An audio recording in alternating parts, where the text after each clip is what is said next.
Okay, a bit of a fun one today. We are going to learn how to tape pictures to the page because it looks cool and it's easy to do and it'll impress your customers. So,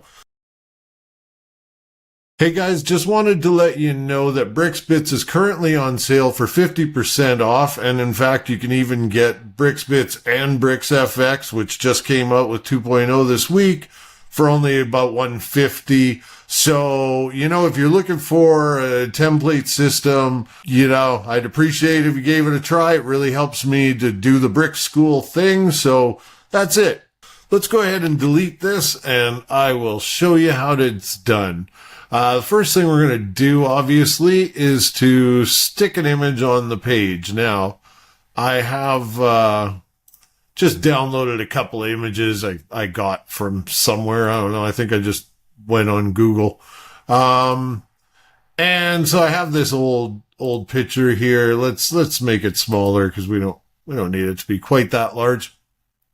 And for this image, let's go ahead and we'll do the transparent masking tape. And literally for the tape, I just went to Vecteezy, or I think Free Picks. I got the other one. Just get any tape. Doesn't matter. There's, if you want the transparent tape, make sure it's a PNG because you need it to be see-through, right? So let's go ahead and add the tape. So the tape is nothing but an image also, and we'll go ahead and add that to the page. Now, we will select the tape here. We'll insert that. And looks to be kind of about the right size, so that's good. We'll go with that. Now, the first thing you're going to want to do is you're going to want to take this, and obviously you're going to want to float it over that, but you don't really have a great way of attaching it to the image. So what you're going to want to do is wrap that image either in a div or a block. I'd wrap it in a div because, that way it's only going to be as big as the image is. And now I have something that I can stick this image to. So here I have both the images inside of this div. But what's important, and I tell you what, let's go ahead and call this wrapper. What's important here is this wrapper needs to be a position of relative. And when something is relative, means that something that's absolute will stick to that box. It's going to go to the next parent that is relative. So that means if I make this absolute, see how it jumped up to the top here because it defaults to 0 on the top. Which is pretty close to what we want. So now if we look at that div, it's still only the size of the image, and this is floating outside of it because it's absolute and it's hooked onto this div. So all we really have to do now is figure out the coordinates. So we'll come down here, and for the top, we'll go like -3 rem. Okay, and for the right, we can either go right or left. It doesn't really matter. I typically, just because, we're English, we go from the left, right? So I would typically go here and I would probably do, 7 rem. Actually, we're going to do this on both sides, aren't we? So let's do it, 3 rem. Now, you may notice, well, that's not exactly where we want it. I mean, if I click off here, you can kind of see it. It's not. I want it to be up a little and over a little. This is really important trick to learn. If I just click in there and I come down to here where I have my absolute and I click in this box, I can just use my up and down arrows and watch what happens. Look at that. Just tune it right in. Instead of guessing what the number is, just kind of, okay, well, there looks good. And again, same with the left. Just go up and down until you're like, oh, yeah, like there. Now, I'm going to actually duplicate that. And on this second image, we'll go to the second image here. Obviously it's on the left, it's over 2.4. So what we probably want to do, we just go ahead and copy that. And if we did that from the right, boom. Now you kind of got the same settings. Now, of course, the likelihood that tape is going to land exactly right, not so much. So you're going to want to move it around a little. You know, again, go where it looks good. Now, tape would never be up and down, would it? So what you're going to want to do is you're going to go in here to your transform. You're going to click transform, and you're going to want to rotate on the Z axis and just give it a number. Find out what looks good. Let's go 8.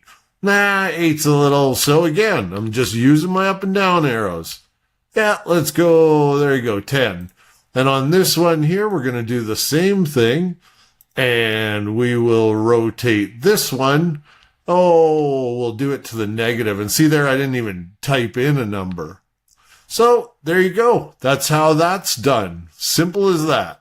Now I'm going to show you the other tape because I thought it would be easier to do. So we're going to wrap that in the block. And on this wrapper here, I tell you what, let's actually just go ahead and copy that so that we have 2 of them. And for this, we'll just stack that and we'll spread it out so you can see it, okay? And on this image, let's change that image out.